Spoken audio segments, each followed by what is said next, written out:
سلام، چطورت خفنم؟ میدونم این مدلی از من ندیده بودید و شاید عجیب باشه. تغییرات زیادی داشتم میدونم. فردا قراره بریم با هم یه سفر کوتاه داخل تهران، اونم با راید با موتورسیکلت و اونجا قراره همه چی رو براتون توضیح بدم. لوکیشن رو نمیگم، با من همراه باشید.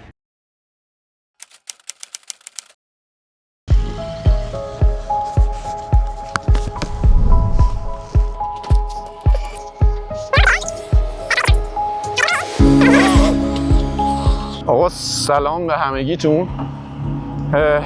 نمیدونم دارید چه لحظه ای ویدیو رو میبینید، ولی داره تاریک میشه هوا و ساعت الان حدوداً 6:53 است و من خواستم همین امروز شروع کنم کارو. سر همین لحظه گرفتم، الان میذاشتم روز میرفتم میگرفتم تصویر رو و ما الان داریم میریم به سمت یه جایی با داشلی رو نمیدونم اینجا میتونید ببینید. بریم ببینیم چی میشه دیگه. با این همه دوربین موربین نگیرنمون صلوات. بریم به سمت اون لوکیشن که قراره بهتون بگم قراره دیگه چیکار کنیم از این به بعد. برو بریم، لیتس گو.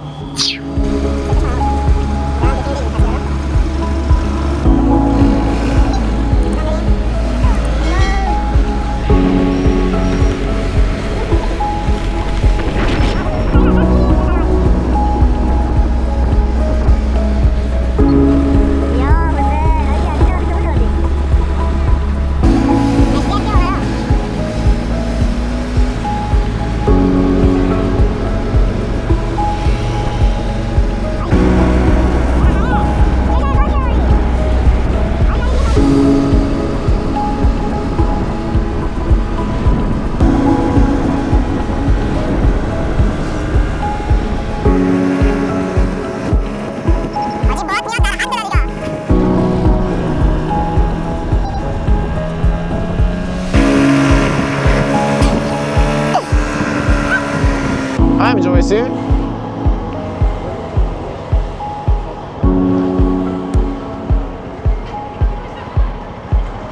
به نظرم لوک خوبیه.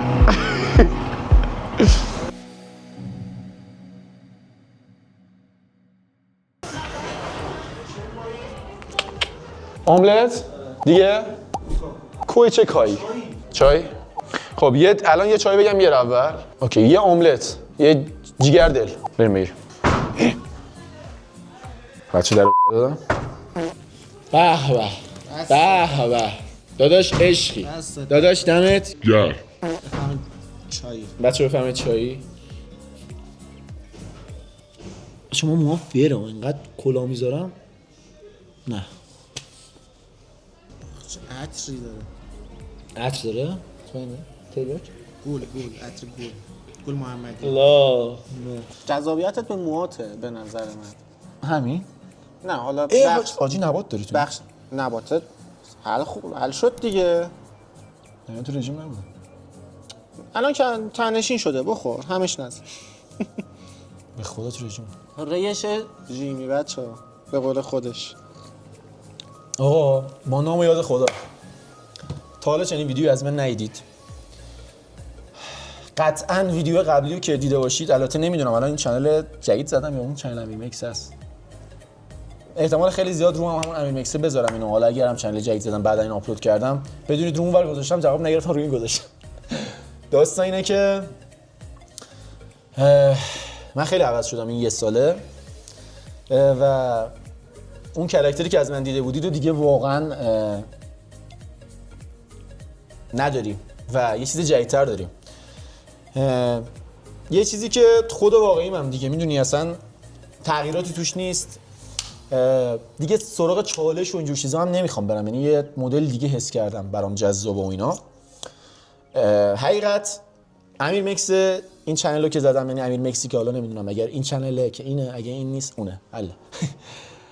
اگر که از اون چنل دارید میاید، یه سری ویدیوها داشتیم همزمان که این ویدیو رو داشتم میگرفتم، حالا سبک چالشی هم بود. داستان از این قراره که من چنل دیگه هم زدم، یه چنل انگلیسی زدم که تو حوزه اسمشو نمیگم ولی بدونید تو حوزه رستوران فعالم. چنل بدی هم نیست و خیلی از بچه کامیونیتی فارسی حتی رفتن چنل منو دیدن نظر دادن و اینا. آدمای گنده کامیونیتی فارسی هم بودن حتی. نمیگم اگه یه روزی اوکی شد میگم چیه، فعلا توی رکودشیم یه ذره ریخته و اینا. اونو زدم و اون جواب گرفت، این یکی جواب نگرفت و دیگه کلا من ولش کردم. تا حدوداً چند ماه پیش که همیشه تو ذهنم بود یه چنلی بزنم که خود واقعیم توش باشم و سفر و لایف استایل و نمیدونم صحبت و اینجور چیزای جایی که میرم و توش داشته باشم. خیلی دوست داشتم اینو استارت کنم و نمیدونم حالا چی میشه، چی میخواد بشه، چی میخواد نشه، ولی حس کردم پتانسیل این چنل رو دارم و سفرهایی که میرم، جایی که میرم، چون یه فردی هم که کارهای خاص میکنه و یه زندگی متفاوتی شاید داشته، شاید مسیری رو برم که خیلی نرن، شاید دوست داشته باشید مثلا ببینید این داستانو. همین استارت این چنل من زدم و کل این سفرم یهویی شد و با داشتلیش هم صحبت میکردم و گفتم آقا امشب میای با هم بریم بگیریم. گفتم من واقعا خستم، اینجوری هم که نمیتونم تنهایی برم. گفتم داش بیا بریم، اگه میای واقعا تنهایی نمیتونم استارت بزنم، چون واقعا این مدت خیلی رفیقا ول کردن، بامون بودن و اذیت شدم واقعا سر همین چنل انگلیسی من، چون تک و تنها کانتنت رو میگیرم. البته بچه ادیتور و اینا شهرهای مختلفی ان، حالا با اون در ارتباطم سخته دیگه، واقعا تنهایی تو این کامیونیتی واقعا سخت.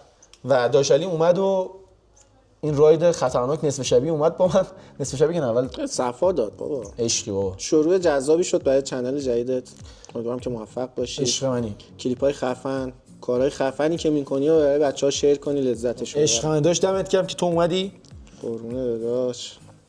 بچه‌ها این چنلی که دارید میبینید قطعا اون تعدادی که الان فالو ساب کرده بودن دنبال هیچ محتوای دیگه از من بودن، ولی این چنل دیگه این محتوا رو میخواد بره جلو.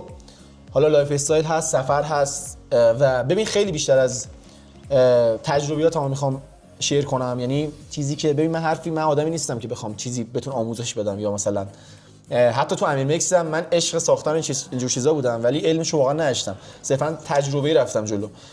اینو دارم میگم که بدونید یه چیزیه که تجربه طوریه و علم و اینا شاید پشتش نیست، صرفا میخوام شیر کنم اگر که کاری میکنم انجام میدم. اولین چیزی که میخوام بگم اینه که آقا بچه‌ها موتور سواری رو شوخی نگیرید به هیچ وجه. من بعد از چند تا حادثه و اینا برگشتم. قرار جای زخمتو نشونه بچه‌ها من یه تیکر رو تو بچه‌ها بهتون نشون میدم. نه اون که داره میگیره ولش کن، بذار بشه. بس در تاریخ 1 اردیبهشت 1404 در ساعت 18:46 دقیقه در استان لرستان، لوکیشن به نام تختشو، در حال حرکتی بودم که باش عکس بگیرم و روی دو دستام وایسم و به یک صخره برخورد کردم و ساق پام حدود 8 بخیه برداشت.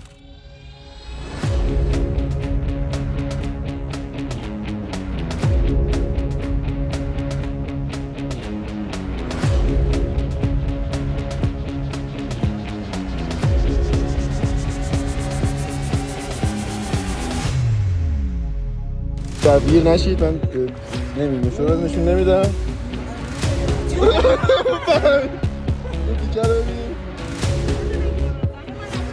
الان اینو بگیری آخه اینستاگرام چیز میکنه، لول کارو ببینه.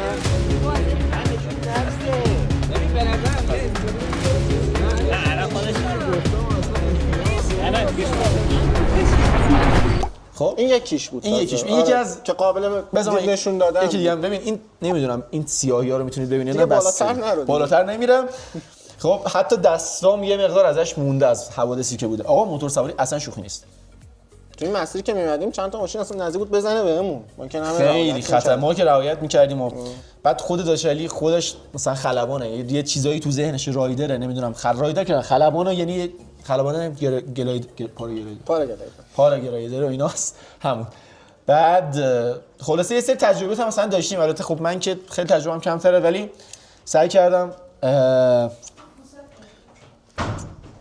غذا رو آوردم. بچه‌ها بفرمایید جاتون خالی. واقعا جیگر رو نشون بده. نه جیگر نشون ندم، دلشون میخواد.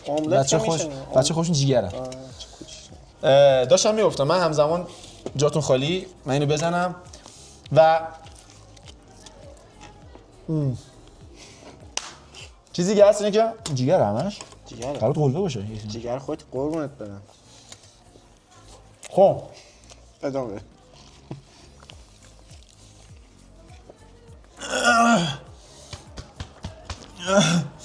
قلبه من خاموش شدم. آقا